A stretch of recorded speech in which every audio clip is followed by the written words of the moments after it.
Assalamualaikum warahmatullahi wabarakatuh. Halo teman-teman, di video kali ini coba kita update saham perbankan ya teman-teman, khususnya di saham Big Bank ya. Ini berkaitan dengan kemungkinan dalam waktu dekat The Fed untuk memangkas bunganya ya, sehingga IHSG mungkin kebanjiran investor ya teman-teman. Nah, biasanya kalau IHSG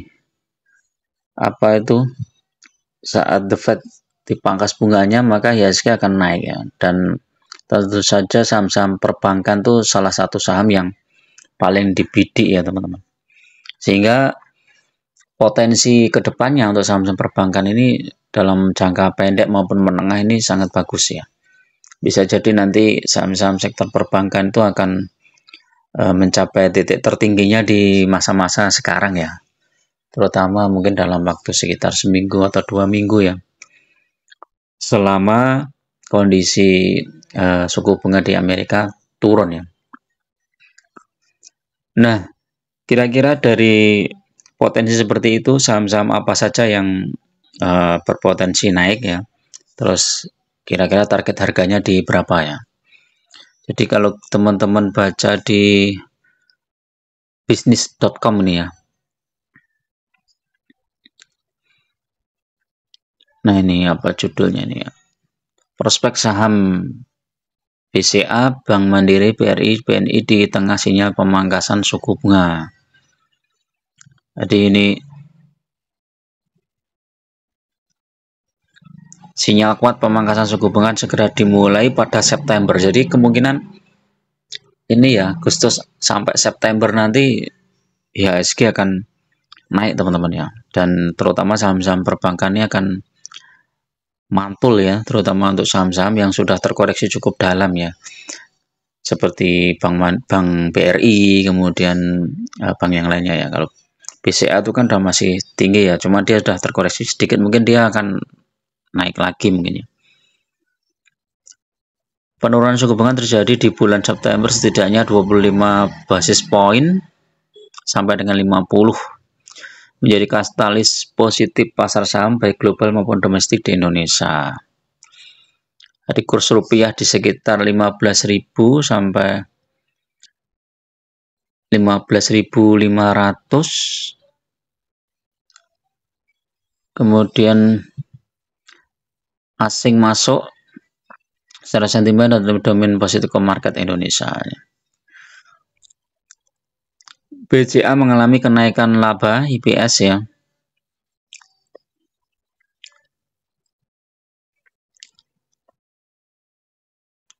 Nah, ini banyak pihak merekomendasikan Bank Mandiri, BCA, BRIS, BNI, dan BRI.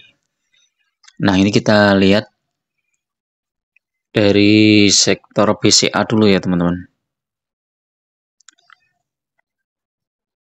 Saham BCA ini kemarin sudah sempat terkoreksi dari tertingginya di 10.000 berapa ini ya, 10.500 mungkin ya atau kurang ya. Dalam 1 bulan dia terendah di 9.800, 6 bulan terendah di 9.000, jadi BCA itu udah naik 1.300 poin ya dari harga terendah. Ini berarti berapa ini? 1.300 dikurangi 9.000 dibagi 9.000. BCA ini udah naik 14% ya dari harga terendah.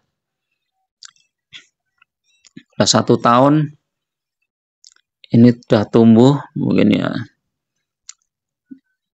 3 tahun tumbuh, 5 tahun tumbuh. Jadi kalau teman-teman pegang saham BCA ini tenang-tenang saja teman-teman, walaupun koreksi ya. Ini kita lihat di tahun 2020 atau 2019 akhir BCA sempat menyentuh di atas 6.000 ya. Kemudian koreksi tahun 2020 saat Covid itu 2000 ke 4.430, jadi hampir 40%. Tetapi dalam waktu 1 tahun dia udah balik di atas lagi ya, sudah 7.400.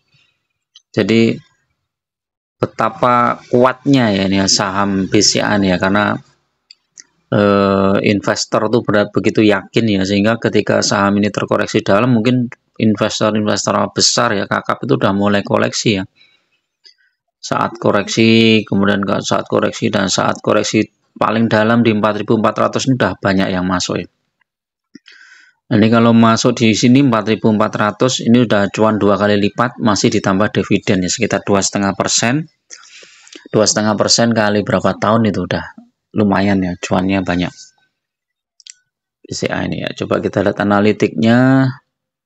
1 tahun 12%, 3 tahun 58%, 5 tahun 87% BCA nih. Nah, targetnya berapa BCA? Paling tidak dia akan mencapai mungkin di atas 10.400 sampai 10.500 ya teman-teman. Jadi bisa jadi sampai mungkin 11.000 juga bisa ini ya BCA. Nanti kita lihat secara teknikalnya ya. Bank BRI, nah kemarin sudah menguat 1%, 1 minggu ini terus menguat.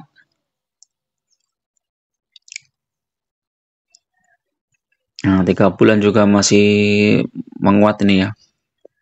Nah, ini 6 bulan masih di bawah nih BRI ini, berarti potensinya masih bagus teman-teman ya. Kalau misalnya dia balik ke 6.400 saja udah cuan lebar ya. 1 tahun masih di bawah, jadi kurang 5.600. Paling tidak target BRI ini di 5.600 ya. Saya yakin ini BRI balik di sini ya di 5.600. Kalau secara IPS juga turun dikit ya, dari 92 ke 91. Kalau triwulan pertama malah naik. Nah, ini kita lihat triwulan ketiga dan keempatnya bagaimana. Kalau dividennya bagus ya BRI ini. Interim biasanya nanti di bulan akhir Desember atau awal Januari ada. Kemudian finalnya di tinggal Maret ya, sekitar Maret.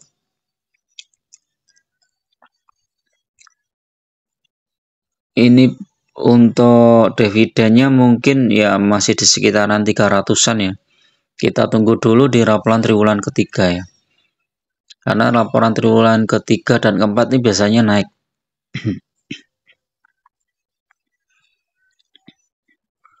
Kemudian BNI ini coba kita lihat. Ini kemarin udah lompat 3% ya. 1 bulan udah tinggi. Targetnya mungkin di atas 5.500 ini teman-teman ya. 6 bulan masih turun nih. 6 bulan masih turun BNI. Mungkin target agak menengah, mungkin di sekitar 6.200-an, balik ke sana. 1 tahun udah naik. Ya, ini terendah di 4.300 ya. 3 tahun naik. 5 tahun, nah ini bedanya dengan BCA teman-teman. BNI itu setelah terkoreksi dia butuh waktu hampir 2 tahun baru balik di atas itu ya. Setelah itu sempat naik di 6.200, koreksi tajam juga. Padahal IPS-nya juga bagus nih ya. Oh, IPS-nya naik. Jadi selain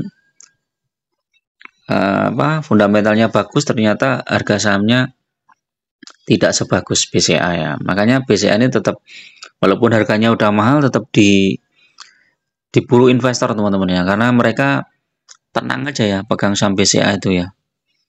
Mau di harga atas pun nggak masalah ya.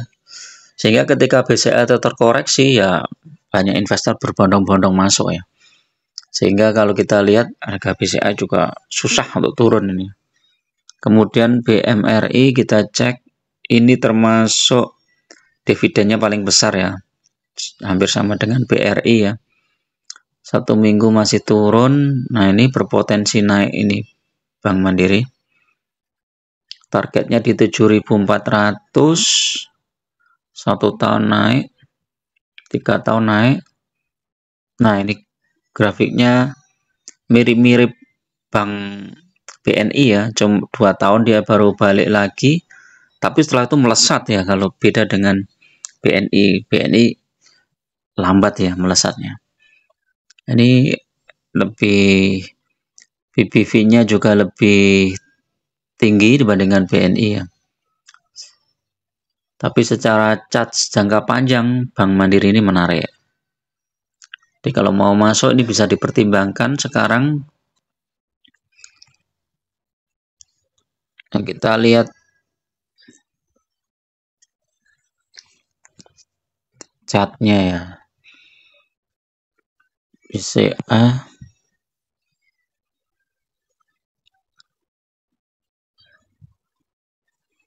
BCA Bollinger sama MACD.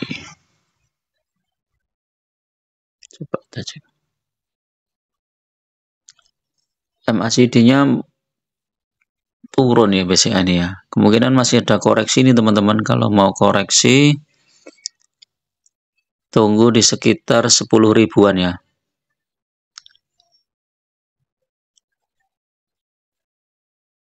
Tapi ini sebenarnya sudah berpotensi mantul ini ya. Cuma MACD-nya aja yang kurang ini ya, mendukung. Kita lihat MACD yang biasa. Oh iya, turun.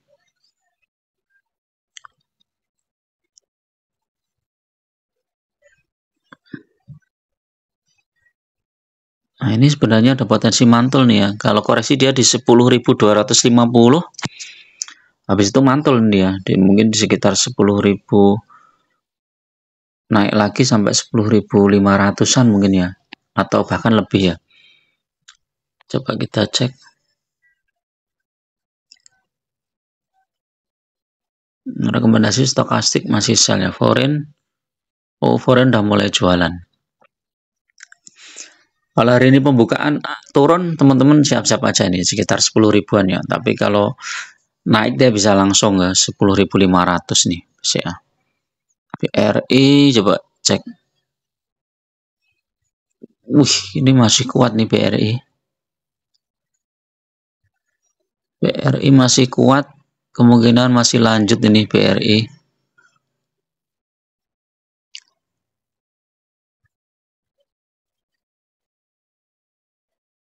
MACD-nya masih kuat. Masih kuat ya. Ini stokastik aja nih yang udah jenuh ya. Ya udah jenuh, stokastiknya udah di atas ya. Kita lihat historisnya. Mungkin koreksi sedikit ya untuk BRI sebelum nanti lanjut naik lagi.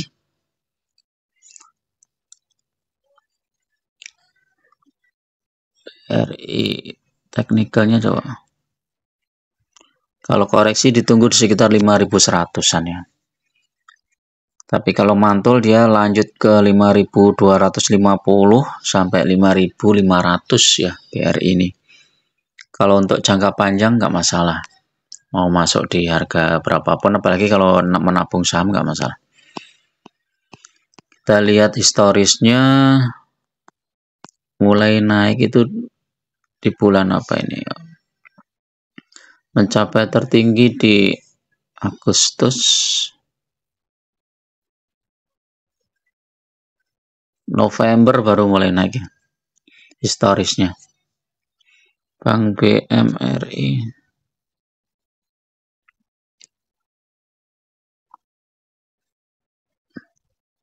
Stokastik bagus. Nah, ini ada potensi mantul Bank Mandiri. BNI.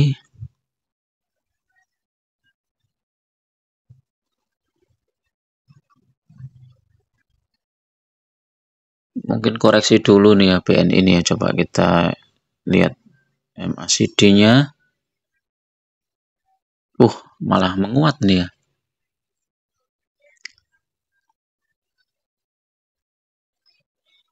Agak tertekan ya, tapi dia secara MACD bagus nih ya BNI ini. Udah di atas MA5, targetnya di